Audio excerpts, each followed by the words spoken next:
So hello, कैसे हैं आप सब। उम्मीद करते हैं आप सब बहुत अच्छे होंगे। So myself Aditya Pratap Singh and you all watching Aditya commerce. So start करते हैं आज की क्लास को। एज ऑल नो कि अपने यहाँ पे हम लोग कॉस्ट अकाउंटिंग कवर करेंगे। जी हाँ, यानी कि बीकॉम सेकेंड ईयर में आपसे मैं बात करूँ तो कॉस्ट अकाउंटिंग के बारे में हम सभी को स्टडी करना है। तो क्योंकि हमें कॉस्ट अकाउंटिंग पढ़ना है तो थोड़ा सा समझने आखिर ये कॉस्ट अकाउंटिंग क्या होता है और आखिर ये किससे डील करता है। देखिएगा, थोड़ा सा मैं आपको एक्सप्लेन करता हूं। कॉस्ट अकाउंटिंग यही तो हमें स्टडी करना है ना। फाइन सर, देखिए तो अकाउंटिंग क्या होता है। अकाउंटिंग देखिए नाम के लास्ट में आईएनजी लग गया तो मैंने पहले भी पढ़ाया फर्स्ट ईयर में, जब भी किसी नाम के लास्ट में आईएनजी लग जाता हो तो इसका मतलब होता है प्रोसेस। इसका मतलब क्या होता है कि वो प्रोसेस है। क्या है? प्रोसेस है। सो अकाउंटिंग एक प्रोसेस होता है। अकाउंटिंग क्या है? प्रोसेस है। किस चीज का प्रोसेस है हमने पहले भी पढ़ा है। अकाउंटिंग में क्या करते हैं? रिकॉर्ड करते हैं, क्लासिफाई करते हैं, समराइज करते हैं। हमने क्लास 11th में पढ़ा, 12th में पढ़ा, फर्स्ट टाइम पढ़ा। अकाउंटिंग क्या होता है? तो अकाउंटिंग एक प्रोसेस है जहां पे अकाउंट्स में चीजों को रिकॉर्ड करते हैं, क्लासिफाई करते हैं और समराइज करते हैं। ठीक है, लेकिन वो तो अकाउंटिंग जो हम लोगों ने क्लास 11 12th में पढ़ा, फिर हम लोगों ने फर्स्ट ईयर कुछ और पढ़ा और सेकंड ईयर में कहाँ पे आ गया? सेकंड ईयर में लोग पढ़ेंगे कॉस्ट अकाउंटिंग। यानी क्या, यहाँ पे जो पूरी बुक आपको पढ़नी है सेकंड ईयर में वो सिर्फ और सिर्फ किस पे होगी? कॉस्ट पे।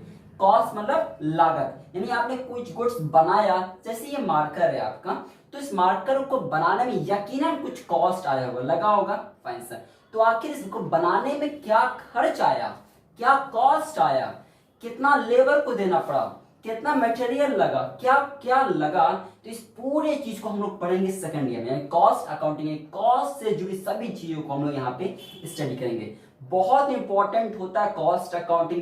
देखिए बीकॉम सेकंड ईयर में दो बुक्स आपको एकदम मतलब याद रखना होगा बहुत अच्छे से। कौन सी? Cost accounting, number 2 auditing.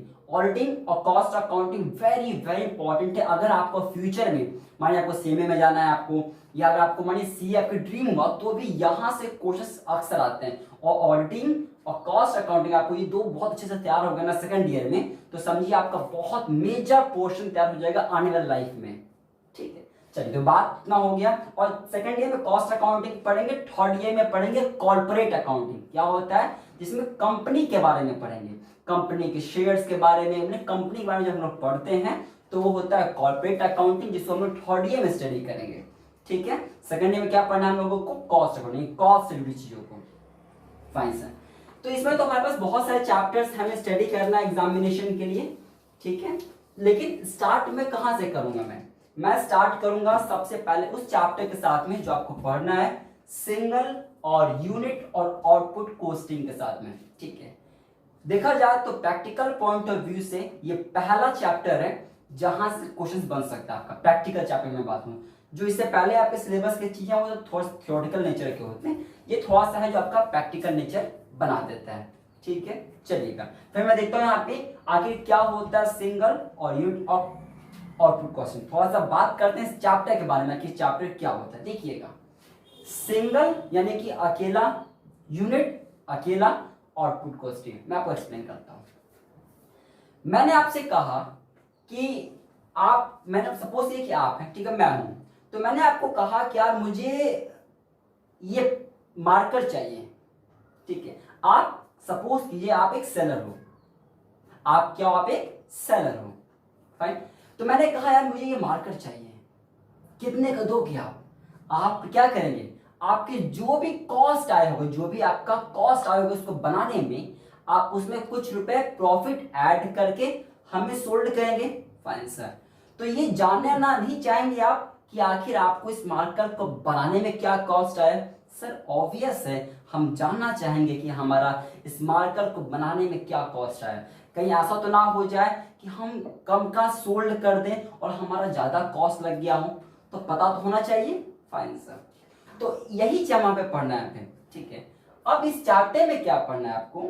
Single unit के बारे में। देखिए, अगर कोई गुड्स है, कोई प्रोडक्ट है आपका, तो इसमें दो तरह की कॉस्ट हो सकते हैं आपके। कोई भी सामान में दो तरह के कॉस्ट हो सकते हैं। या तो टोटल कॉस्ट होगा क्या, या तो टोटल कॉस्ट होगा आपका, या तो सिंगल कॉस्ट होगा, सिंगल यूनिट का।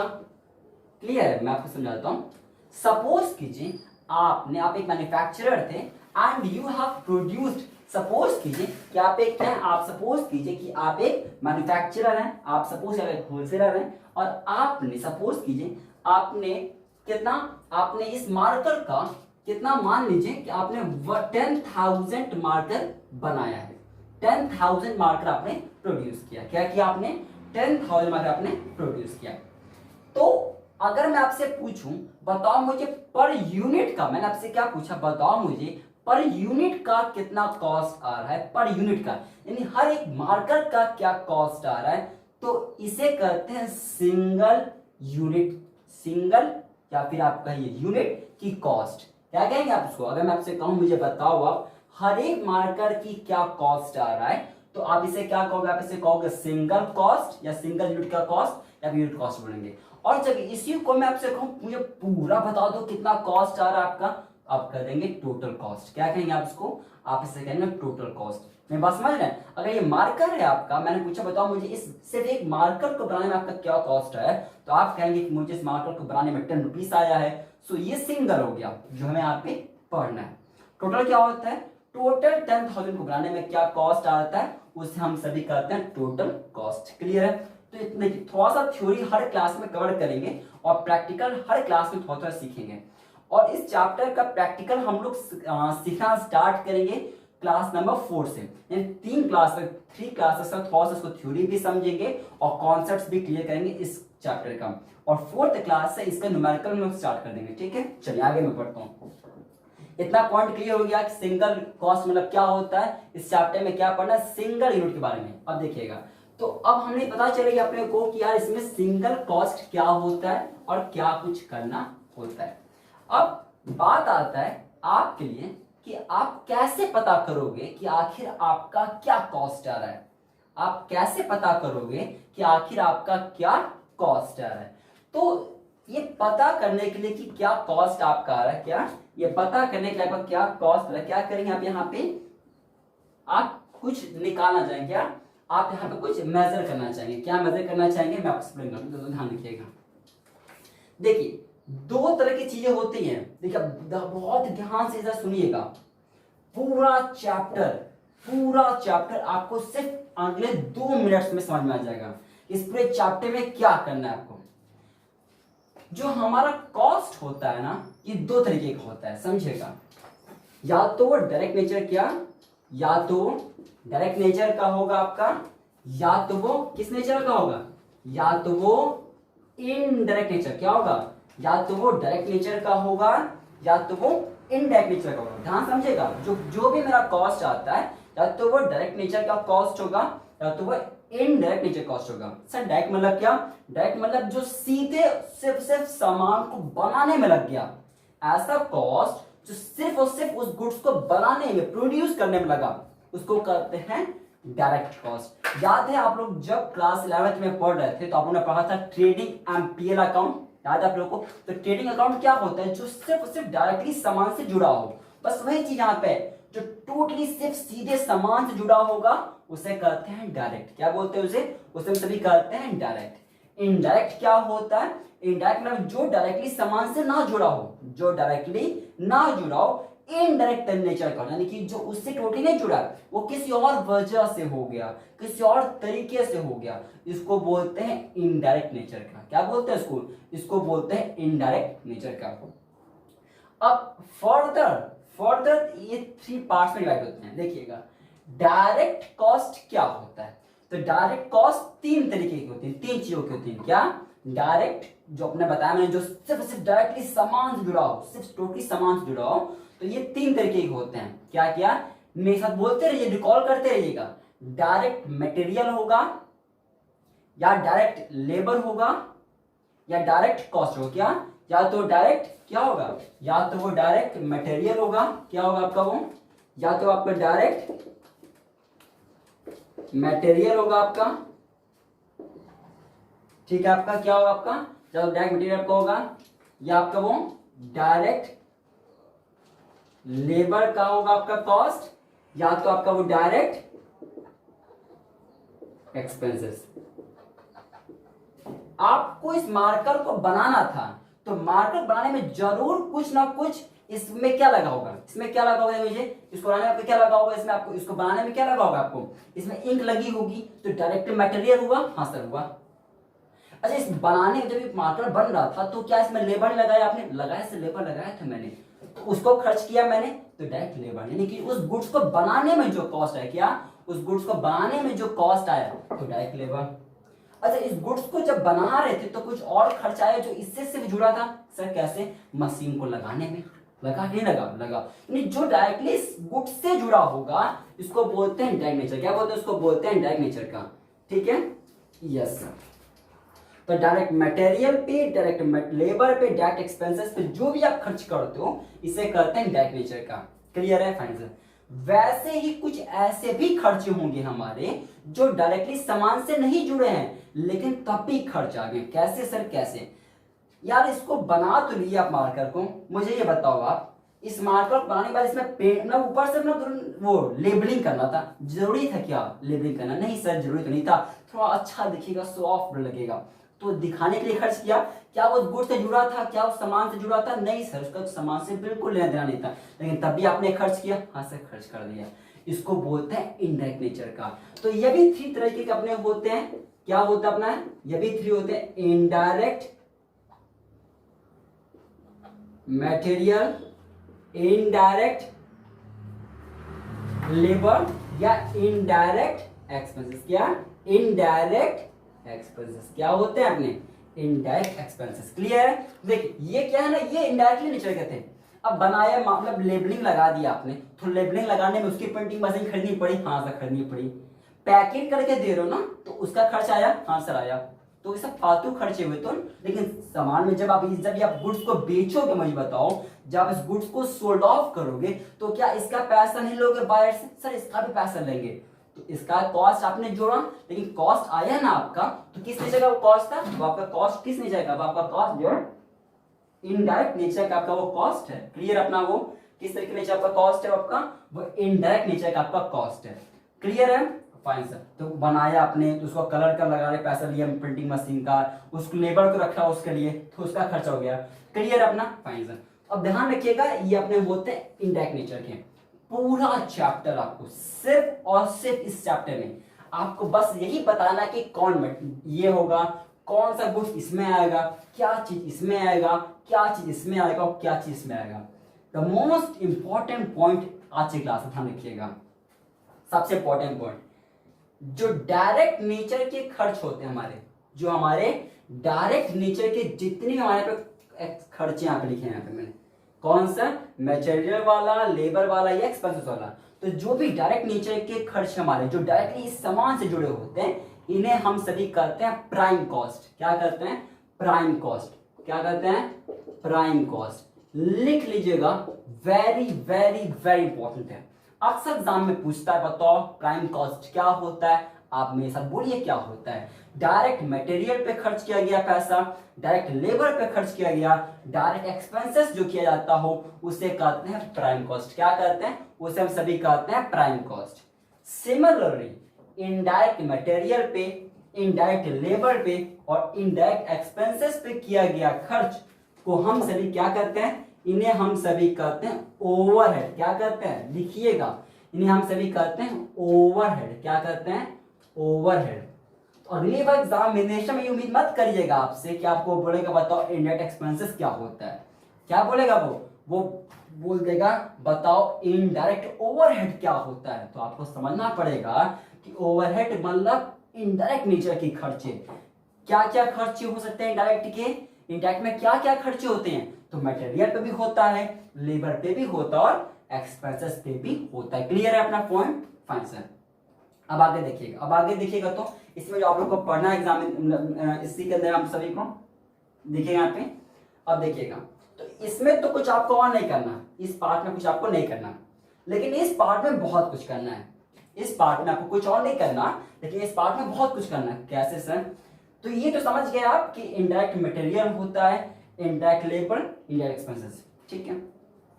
अब जो हमारे इनडायरेक्ट नेचर के खर्चे होंगे इसको हम लोग 3 पार्ट्स में डिवाइड करेंगे। क्या? इसे हम लोग 3 पार्ट्स में डिवाइड करेंगे। किस 3 पार्ट्स में डिवाइड करेंगे? ध्यान रखिएगा, इस पूरे इधर की जितने भी पार्ट्स हैं हमारे, ठीक है, इसको हम लोग जब क्वेश्चंस को सॉल्व ऑफ करेंगे तो 3 तरीके के खर्चे हमको देखने को मिलेगा। कौन सा सर? या तो वो फैक्ट्री का खर्चा होगा फालतू का, या तो फैक्ट्री नेचर का कोई खर्चा होगा। क्या? या तो फैक्ट्री नेचर का खर्चा होगा हमारा, ठीक है, या तो वो ऑफिस नेचर का खर्चा होगा। क्या? या तो ऑफिस नेचर का कुछ फालतू का खर्चा होगा आपका, या तो सेलिंग डिपार्टमेंट जो होता है ना, जो सामान बेचते हैं उनको दिया, कुछ प्रमोशन के लिए दे दिया फालतू का खर्चे। तो सेलिंग एंड डिस्ट्रीब्यूशन। क्या? सेलिंग मैं बोल देता हूं, लिख लीजिएगा, सेलिंग एंड डिस्ट्रीब्यूशन। क्या? Selling and distribution. क्या? Selling and distribution. तो पॉइंट क्लियर है? बस इतना समझिए। मैं फिर से रिपीट करना, देखिएगा। देखिए, सिंगल यूनिट मतलब क्या? सिंगल यूनिट पे खर्चा, ठीक है। कॉस्ट, खर्चे में 2 तरीके हो सकते हैं हमारे, या तो वो डायरेक्ट नेचर का होगा या तो वो इनडायरेक्ट नेचर का होगा। डायरेक्ट नेचर पे खर्चे कौन कौन से होते हैं? डायरेक्ट मटेरियल, यानी जो सिर्फ उस गुड्स को बनाने में जो मटेरियल लगा उसका। डायरेक्ट लेबर, उस गुड्स को बनाने में जो लेबर लगा उसका खर्चा। डायरेक्ट एक्सपेंस, उस गुड्स को लेके खर्चा डायरेक्टली जो उससे जुड़ा हो, इनको बोलते हैं प्राइम कॉस्ट। सिमिलरली हमारा खर्च जो होता है हमारा वो इनडायरेक्ट नेचर का हो सकता है, जैसे इनडायरेक्ट मटेरियल पे, इनडायरेक्ट लेबर पे, इनडायरेक्ट एक्सपेंसेस पे। इधर के जितने भी खर्चे होते हैं उसको बोलते हैं ओवरहेड। क्या बोलते हैं? ओवरहेड बोलते हैं। खर्चे हमारे 3 तरीके के होंगे। कौन कौन सा? या तो फैक्ट्री नेचर का होगा। क्या? या तो फैक्ट्री नेचर का खर्चा हमारा होगा, या तो हमारा वो ऑफिस नेचर का खर्चा हमारा होगा। क्या? या तो हमारा ऑफिस नेचर का हमारा खर्चा होगा आपका, या तो वो सेलिंग एंड डिस्ट्रीब्यूशन नेचर का खर्चा होगा। ये 3 तरीके के खर्चे हमारे होंगे जो इधर के पार्ट्स में कवर करें। क्लियर? अपना एक्सपेंसेस जब से भी करते हैं एक्सपेंसेस, और मेथड क्या बोलेंगे? ओवरहेड। क्या बोलेंगे मेरे साथ में? ओवरहेड। इतना पॉइंट क्लियर है? Fine sir. तो इसको ना हम लोग जब वीडियो नंबर 2 में क्लास नंबर 3 में आएंगे, क्लास नंबर 3 में लोग आएंगे, तब डिटेल में पढ़ेंगे कि आखिर फैक्ट्री में कौन कौन से खर्चे आते हैं, ऑफिस में कौन कौन से खर्चे आते हैं, और सेलिंग एंड डिस्ट्रीब्यूशन में कौन कौन से खर्चे आते हैं। लोग इसको डिटेल में पढ़ेंगे जब क्लास नंबर 3 में आएंगे। इतना क्लियर है? Fine sir. आगे बढ़ते हैं। अब आगे बढ़ते हैं जो हमको पढ़ना है, इसको मैं रेस कर रहा हूँ, ठीक है ना? देखिएगा, अब थोड़ा जल्दी से आगे बात करें जो हम सभी को स्टडी करना है इस चैप्टर में। क्या? देखिए, प्रैक्टिकल इसका हम लोग कवर करेंगे क्लास नंबर 4 से, ठीक है। 3 नंबर तो थोड़ा सा ऐसे चलेगा, जो हमें थोड़ा सा समझना है इस चैप्टर का इंट्रो। अक्सर एग्जामिनेशन में इंट्रो भी बोलता है, ठीक है, मतलब पूछ देता है। अब देखिएगा, अब इसको रिकॉर्ड करना है। क्या? इसको रिकॉर्ड करना है, जो हमने अभी लिखा था बोर्ड पे, इसको रिकॉर्ड करना है। हाँ सर, रिकॉर्ड करना है।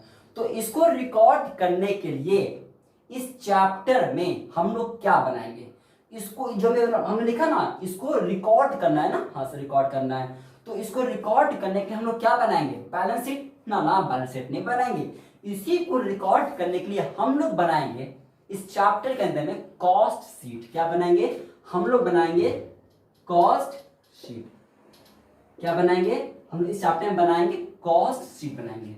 कैसे बनेगा कॉस्ट शीट? इसको हम लोग क्लास नंबर 3 में ही देखेंगे। वैसे बस इतना समझिए, जो हमने जितना भी खर्च लिखा है पिछले स्लाइड में, उसको रिकॉर्ड करने के लिए हम लोग इस चैप्टर में क्या बनाएंगे? हम लोग इस चैप्टर में बनाएंगे कॉस्ट शीट। कॉस्ट शीट के अंदर में ही आपको पता चलेगा कि आखिर एक गुड्स को बनाने का क्या कॉस्ट आता है। क्या क्या कॉस्ट आता है? अब देखिएगा, तो जो कॉस्ट शीट हम लोग बनाएंगे इस चैप्टर पे, ये 2 तरीके का हो सकता है। जो इस चैप्टर में बनाएंगे ये 2 तरीके का हो सकता है। कौन सा 2 तरीके का हो सकता है? मे बी वो हिस्टोरिकल नेचर का हो, मे बी आपका वो हिस्टोरिकल नेचर का हो, या मे बी आपका वो एस्टिमेटेड नेचर का हो। क्या? एस्टिमेटेड नेचर का। सर समझ में नहीं आया, क्या बताया आपने? मैंने आपसे, देखिए ध्यान रखिएगा, 2 लोग हैं यहाँ पे, 2 पर्सन है यहाँ पे। एक मिस्टर मान लीजिए आपके, एक ये है, ठीक है, अपना ही किया भैया। ये कहना, ये पिछले 10 सालों से, पिछले 10 ईयर से, लास्ट 10 ईयर से क्या कर रहे हैं? ये लास्ट के 10 ईयर से क्या करते हैं ना, लास्ट के 10 ईयर से ये कार मैन्युफैक्चर कर रहे हैं। क्या कर रहे हैं? लास्ट के 10 ईयर से 10 सालों से इनकी क्या है, कार की कंपनी है, ये कार को मैन्युफैक्चर करते हैं, कार की बहुत बड़ा शॉप है, गजब का इनका मतलब होलसेल मार्केट है पूरे इंडिया में, ऑल ओवर इंडिया में गजब का बिजनेस है भैया इनका। ठीक है, अगर कहीं वो कार परचेस करने का तो इनसे कॉन्टेक्ट कर लीजिएगा, बहुत अच्छा कार देंगे। ठीक है, तो ये है जिनको कार बहुत इनकी चलती है और ये 10 ईयर से इस बिजनेस के अंदर में है। ठीक है, तो मैं इनसे गया, मैंने इनसे कहा कि मुझे आप ये बताओ कि मुझे कार लेनी है, आप मुझे बताइए कि ये कार को जो आपने कार रखी है अभी, ये हाँ मैं कार रखा हूँ, ये मेरी कार है, ये मेरे यहाँ पे कार है, मान लीजिए थोड़ा सा कार, मान लीजिए कार है मेरी, तो मैंने उनसे कहा कि मुझे ये कार चाहिए, मुझे बताओ से पहले कि ये कार को बनाने में तुम्हारा क्या कॉस्ट है, क्या कॉस्ट आया होगा। तो क्योंकि ये 10 साल से थे, इन्होंने तो चुटकियों में बता देंगे ऐसे कि आखिर इस कार को बनाने में क्या कॉस्ट आया। इसी को बोलते हैं हिस्टोरिकल कॉस्ट। क्या बोलते हैं? इसी को बोलते हैं हिस्टोरिकल कॉस्ट। मतलब क्या, यानी जब आपके पास पुराना डेटा अवेलेबल हो, क्या, जब आपके पास पुराना डेटा अवेलेबल हो और जिसको आप देख के, जिसको आप एनालाइज करके बता दें कि क्या कॉस्ट आएगा आपका, इसको बोलते हैं हिस्टोरिकल नेचर का। यानी क्या, कि जब आपके पास पास्ट का डेटा अवेलेबल हो और आप उसके बेसिस पे बताओ कि आपको बनाने का क्या कॉस्ट आएगा, क्या कॉस्ट आ रहा है, तो इसको बोलते हैं हिस्टोरिकल नेचर का। अच्छा, वहीं पे एक दूसरे भैया आ गए, ये लीजिए, वैसे यहाँ पे एक नए भैया आ गए, ये लीजिए, ये अभी नए, अभी बस ये कल ही नए, हाल ही में एक नया शोरूम उन्होंने खोला हुआ है, सोच रहा है कि अभी अपना बिजनेस चलाएंगे अपना, तो एकदम हाल ही में खोला है, कभी कोई भी पास्ट का रिकॉर्ड ही नहीं, अभी तुरंत एक खोला, रिकॉर्ड कहाँ से आएगा। मैं आपसे कहा कि मुझे बताओ कि आप बीकॉम सेकेंड ईयर में कितने मार्क्स पाए हो, सर क्या बात कर, अभी तो आए हैं, बस वही तो मैं पूछ रहा हूँ इससे, वही तो मैं बोल रहा हूँ, अभी आए हैं, इनको क्या पता कि क्या कॉस्ट आएगा। तो मैं इनके पास गया, मैंने कहा कि यार अभी आप आए हो, ये मुझे बताओ कि ये कार जो बनाओ कि आप, इसको बनाने में क्या कॉस्ट आएगा।